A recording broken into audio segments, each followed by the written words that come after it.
Hi, welcome back guys. Today in this video we are talking about how to merge cell in Excel easily.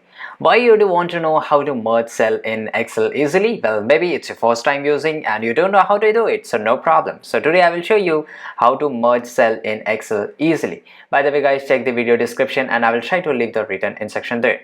So basically, for example, I have written here something. Let me first of all show you where this feature is available. In the home menu, you have to, if you click on the home, you will see this on the third bar that is called merge and center, right? So if I just click here, drop down, there are many more options. Just let me explain you. For example, you can see these boxes. If I these two boxes are separate, right? And if I want to merge it, so I will just select these two boxes, okay?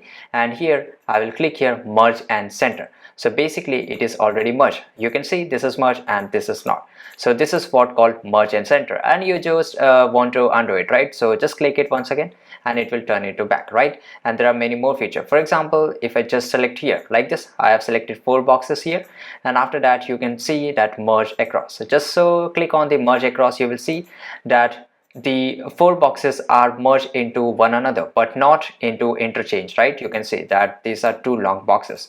And for example, if I want to merge these boxes, I have to do one thing. I have to just click on the merge cell and you can see that a large box has been created.